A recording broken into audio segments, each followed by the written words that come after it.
Well, welcome to Autosport and to our pre-Rally GB programme. My name is Colin Clark. With me this evening, David Evans, Autosport editor.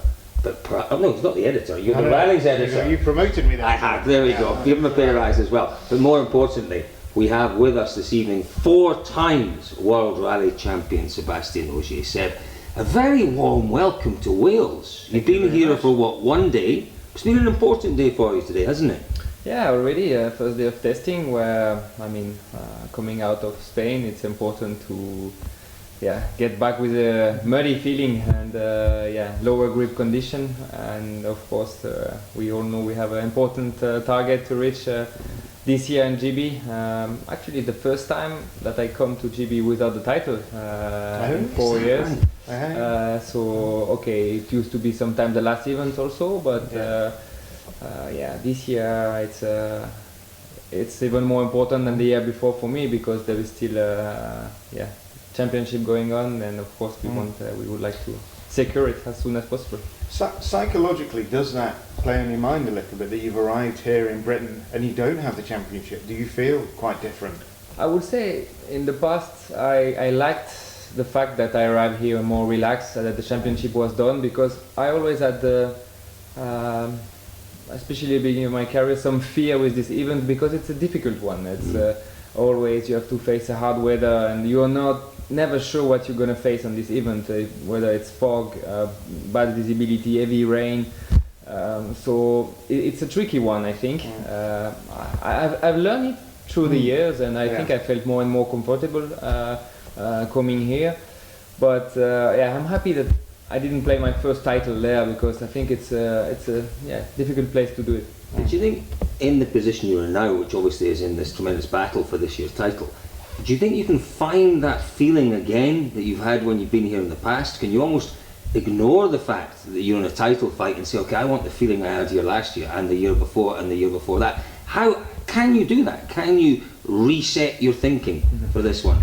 I think so. I mean, anyway, recently I've been working with my trainer, physical trainer, which is working as well on the mental side a little bit, and we were going through some things that he's doing with a lot of his athletes. Usually I've been training myself. I mean, never really had mental coach, but this time I wanted to talk a bit with him, and he said one of the things which came out is that often when you want to be performant, you have to forget about what you want to reach. You have to focus on enjoy what you do and the performance that you want to have, but don't if you think too much about the target you want to reach, most of the time that will give you an extra pressure that will maybe paralyze you a little. Usually for me in the past, pressure have pushed me to give my best, and of course with 4 titles already secured, I feel more relaxed regarding the target, and we come to Wales with I think we can say a comfortable gap, but doesn't mean it's relaxed, because one rally off and then all is open again for Australia. I find this the training you're doing very interesting, and the mental training, because it's very, very evident to all of us who have seen a little bit of you over the years that there's a very different approach this year, and clearly you appear to be enjoying it a lot more. You appear to be a lot more relaxed. Some people might say that perhaps you don't care quite so much, but I don't think that's true. I think it's just that you seem to be enjoying it that much more. I think I've enjoyed a lot the last years, but of course I became more and more relaxed through the years. That's true. Of course I care a lot, and I still hate to lose. So in this way, when I do something, I want to give my best in any case. And I think this year the result looked a little bit different. I had a little less victory and less domination than the year before, but the approach was not really different. I think the year before, we managed to secure more victory earlier in the season, which means we create a bigger gap earlier in the season, which of course then make your life a little bit easier through the second part of the season. But but I always tried to be clever, and always, I mean, my target was to score the maximum point as possible. So yeah, obviously in the past, then I won more power stage, I was having more victories. So like I say, the gap became bigger earlier in the season, but the approach was the same this year. And okay, we sometimes didn't have quite the pace we wanted or the performance we wanted. So then the final results were not as good as the previous year, but I think we still been very strong, because on 11 events we were 8 times on the podium, I think. So it's still been a good season so far for us. But also, I think there's an element that this year there's less kind of politics involved. You know, we've seen you fighting for so long with the FIA about running 2 days first on the road, and it was very, very difficult situation for you.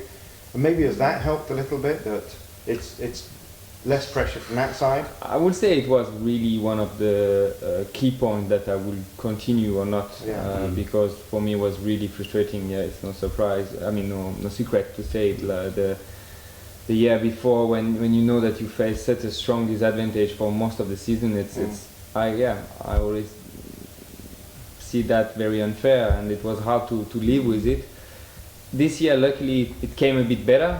It's still not easy to lead the championship, because it might be only one day, but the second day, you still, most of the time, have to start in front of the guy you start to catch. You try to catch, sorry. So, because on day one you have struggled, so you are not so well classified on the end of day one. Means day two you still have difficult road positions sometimes. I think about some rally like Sardinia, or where it's very big difference between cars after cars, and I remember that day two I was still like P4 on the road, I think, and you try to catch the leader which are starting 9 or 10 on the road. It's still a huge difference. Okay, it's a little bit better, but it's still not easy. No. But equally here, just to say, this is probably the one where you would actually quite like to revert back to that regulation. I'm looking forward for GB every year now, because of course that's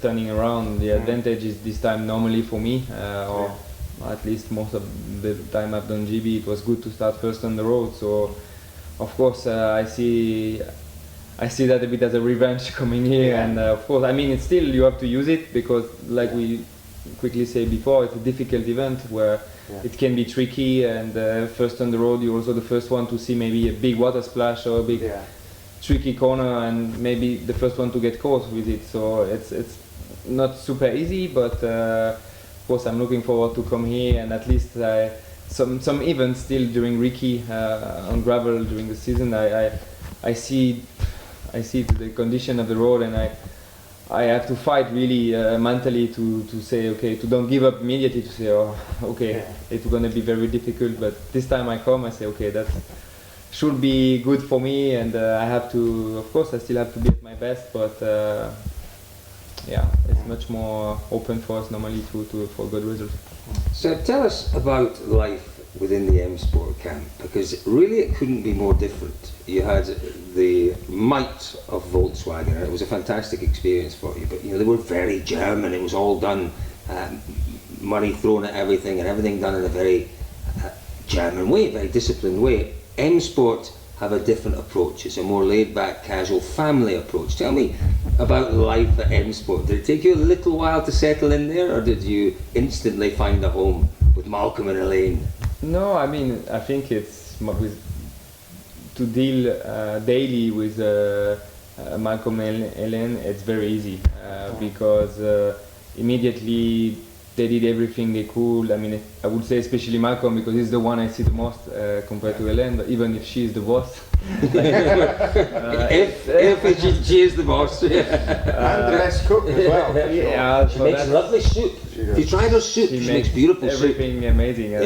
Beautiful. Amazing cook, but it's very, very nice. I would say I really enjoy. I mean, I was looking forward to work with him, and I've not been disappointed.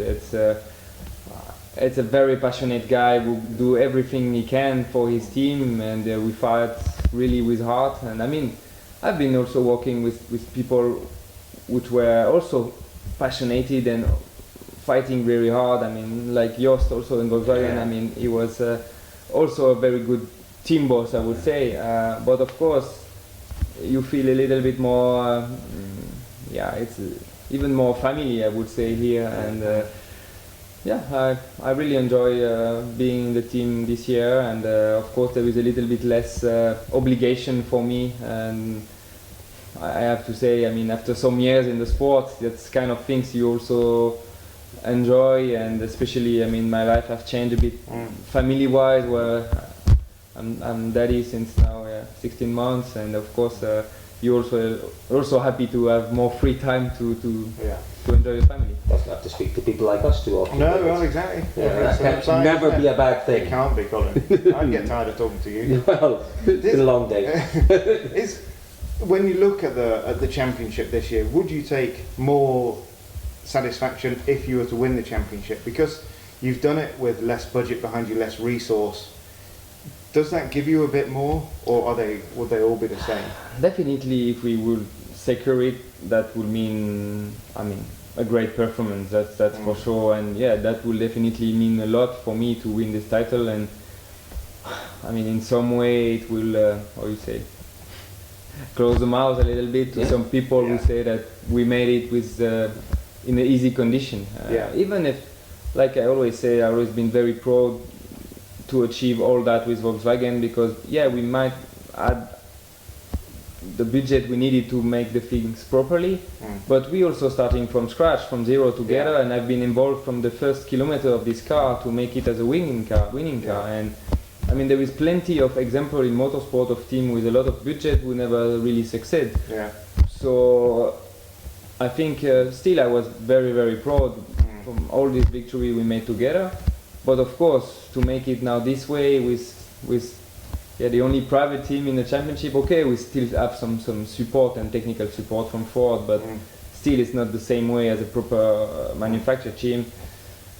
And I think I remember end of last year when the decision was going to happen about my future.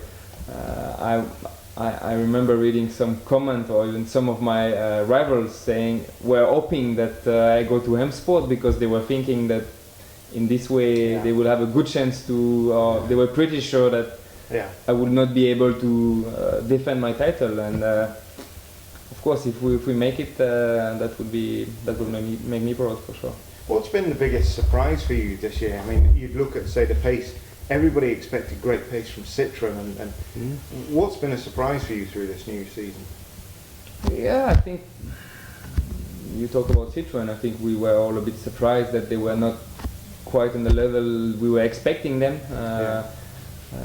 or at least not reliable like that they've been in the past. And they've shown some very strong performance or speed time to times, but a lot of trouble and not so much result. And at the end, they were pretty quickly not really a danger for the championship. Then on the other side, I think we all been positively surprised by Toyota, which made a good season for a first. I mean, Volkswagen have done even better as a first season, but for first season it's not bad what they done. I think they mainly missed some reliability, but performance-wise it was not bad. Were you particularly surprised, because you tested that car, and you had the opportunity? Not the one they used this year. It doesn't look that way when you watch the test videos. It was a very different car. Was there a point in the season, Seb, where you thought, have I made the right choice? And I'm thinking perhaps after Sweden, when you saw how quick Latvala was, how well he did in Monte Carlo, did you ever think, have I made the right choice here? Let's say, anyway, when you take a decision in life, you have to look forward, and I think it's never good to look behind you and say, oh shit, I should have made it different and have regrets. Anyway, you take a direction, then do your best with it. And I think, yes, there was some moment where I said, okay, it's better than I expected. But still, I think the situation we are today proved that I made the right choice, because at the time the only things which mattered for me was to be able to defend my title. And at the time I tried both cars, I seen immediately a potential in the Ford. which I didn't see in the Toyota. I mean, I was thinking they will need more time, and on the long term, yeah, probably that with the budget they have, looks like to make the things right, they should be able to become a strong team. But on the shorter term, I mean, my target was to be able to defend my title, and yeah, I think the season has proved that we are a real chance to make it, and hopefully we will confirm it soon. And the Toyota, yeah, is not will not be world champion this year. That's already sure. Even if they've been surprising in terms of performance, they missed some. Yeah, they had a bit too much technical problem. I'm just what you mentioned earlier about the mental coach. I'm quite interested in that. About what was it that prompted your decision to make you want to go? Because obviously we all know about Jari Matti and his time with his mental coach and some other drivers, but like Colin said, you know, you wouldn't be the sort of driver, you know, Colin McRae, these kind of guys, very strong in the head, and I'm quite surprised. What made you go down that road? No, I mean, it was not really, like I say, I never worked with a mental coach, and I think I've been also pretty strong mentally during my career, and I never really feel a need to do it.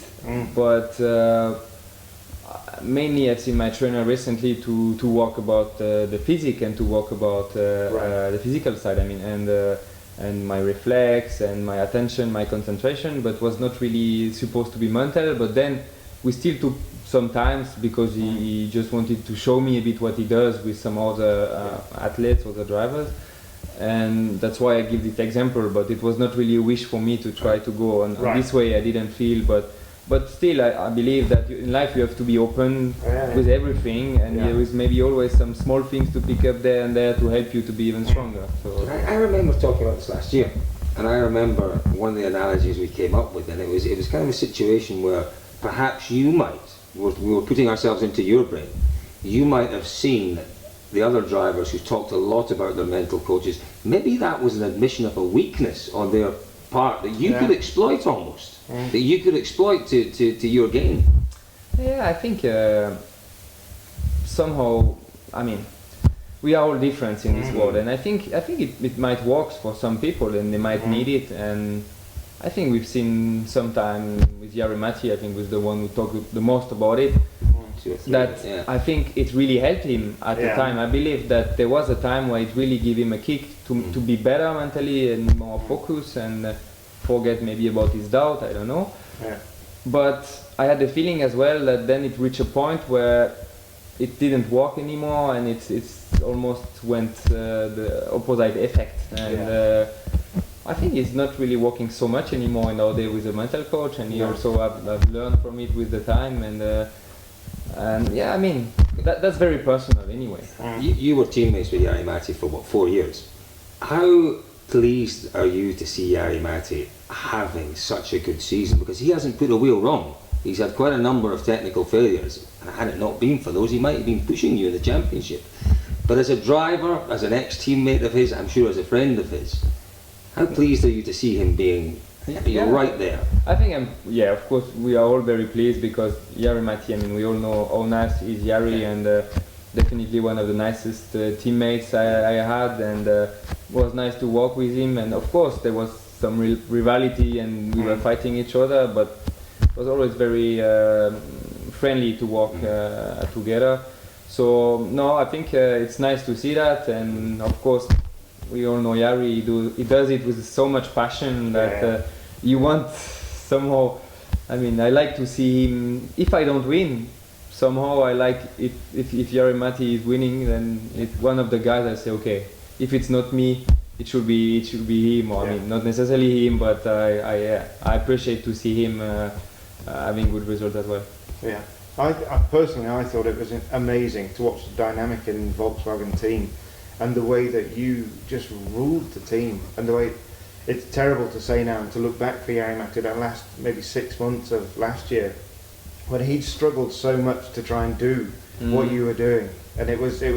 But you're quite right, to see him kind of rebuild and come back. It's tremendous. Yeah, I don't know. I've heard a lot that I was a bit of a weight for him, or pressure, and somehow changed a little bit. We being now a bit more the team leader with Toyota, and maybe that have helped him to reach another, I don't know, another level on his career. But yeah, I think I mean we just talked about how nice it was in Volkswagen, but I really enjoyed this year as well. I had really good teammates, and I really, I mean, discovered Hoyt, which I didn't know really before, and it was also a fantastic teammates. I think one of the things I try to bring from Volkswagen is the way to work together also, and the way that we share everything, and the first target is always to make the team stronger.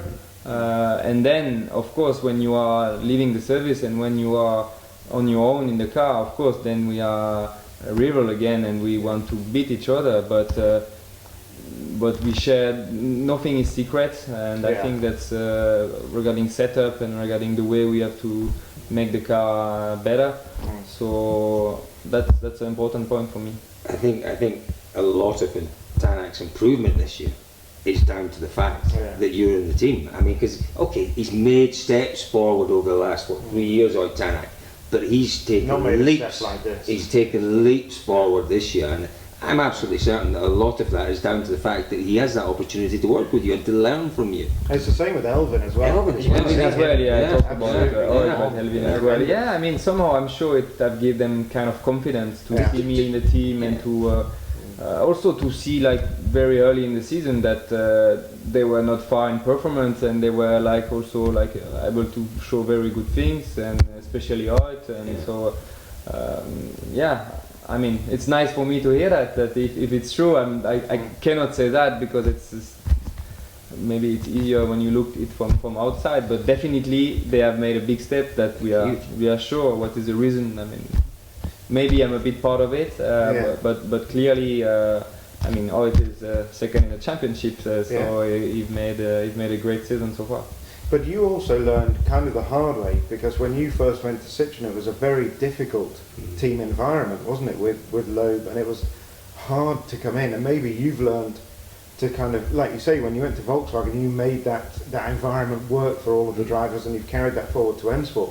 It was difficult, wasn't it, that first couple of years with Citroen? Yeah, somehow. I mean, I had the chance also to be with the best at the time, and I also learned a lot from it. So I never have to forget this, because definitely that have pulled me in the right direction as well. And if you wanted to be show some performance, you definitely had to be on your best, because you had to fight the reference at the time. So I learned a lot from it, but it's true, I mean, it's no secret that there was a bit too much politics maybe in the team, which then became a bit difficult to live for me. And for sure, from this experience, I really wanted to never, I mean, I did everything to never see it again, and to have different contexts in every following teams I had after it. And I mean, as I didn't like to be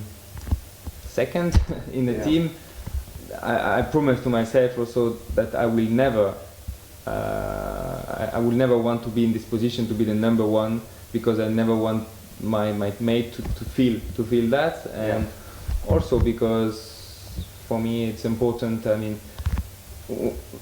often in motorsport, your best rival is your teammate, because they have the same material and you need to beat them. And I mean, if you want to really enjoy and inside you feel that you are the best, you have to know that you've done it the right way, and not because it's been helped this way. What's interesting is that you clearly learned a lot from that time at Citroen. But looking back, if you had your chance again, would you do things differently in terms of the relationship you had with Citroen, the relationship you had with Loeb? Would you do it differently, or? I'm sure there is plenty of things I could do better. I mean, when you are young, of course I've done mistakes as well. I was much more impulsive as well at the time, and less relaxed than I am today, that's clear. And of course there is things you could do different and better, but that's life, you know. Most important is learn also from it and get better. you did give us one of the greatest lines that I've ever heard at a stop line in those days, when you were fighting with Seb, Rally Germany, Panzerplatter. You remember Seb picked up a puncture. You'd been told to hold position in the morning. And you got out the car and you said, "Today I have seen there is justice in this sport." It was a great line. For a young man, it was just such a great line. Yeah. I think it cost you a few euros though. Euros, not necessarily. But it showed, but for us as commentators, it just showed like, this guy's got something, he's got steel, he talks his mind, he does his own thing. But it's that whole thing that you want, you know, you look at Prost and Senna. Yes. We need that, it's a great story. And just to bring that round. When it's too flat, for sure, it's boring for everyone at the end. And we're living in a world where it's our tendency to be more and more flat. And I think it's important that to have people with characters and show their opinion and don't not only what they've been told to say. One of the reasons for talking about Senna there, obviously he's a great hero of yours, and you got in July to drive the Red Bull Formula One car. I know you don't look back in your career, but do you regret a little bit that you didn't get a shot at Formula One, and would you have loved to have had a go? Not necessarily. I mean, I had such a great career in rally, and I really love this sport. I often mention the diversity and driving those cars and magic place. Every rally are very different from each other. I mean, every circuit are different from each other as well, but I think it's not as big difference as what we have when we start the season in Monte Carlo, going to Sweden and then Mexico, like only the first three. It's such a big difference between them, and I love this adaptation things we had to do, and that you walk a lot with your instinct, and in circuit I think it's a little different, and I'm not sure I would have been as strong as I am in rally in circuit. That nobody will really know. I mean, maybe I'll do a bit of circuit after my rally career, never know, but obviously never Formula One because it's too late. And I mean, it's the pinnacle of motorsport. Of course, you get to be more famous, maybe earn even more money if you're one of the best F1 driver in this world. But I'm happy I had the chance to try it, because that's something I really wanted to do, to feel the sensation in the cars, because that's amazing car to drive. It's the fastest car on earth, I would say, and that was a great experience. But I definitely have no regrets. I mean, that I never had my chance for Formula One, and anyway, there was no chance. There was, from where I come from and from the family I had around. I mean,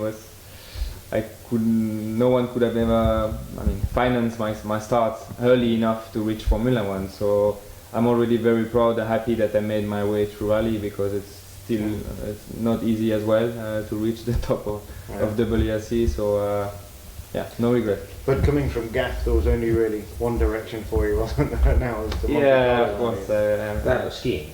Yeah, which you're pretty good at as well. So, but not good enough. So I had to find another way, because even with ski, I also hate to lose it. So you said a second ago, no regrets, Seb, and that really sums you up. It's been all about doing it your way with no regrets. Thank you very much. I know you've come straight from your test this evening. Thank you very much for giving us your time to Autosport. I've seen you came as well from the test. It's been an absolute joy talking to you, and we will obviously keep a close eye on what you do this weekend in a couple of weeks' time in Rally GP. Thank you once again for joining us. You're welcome. See you soon. Thank you.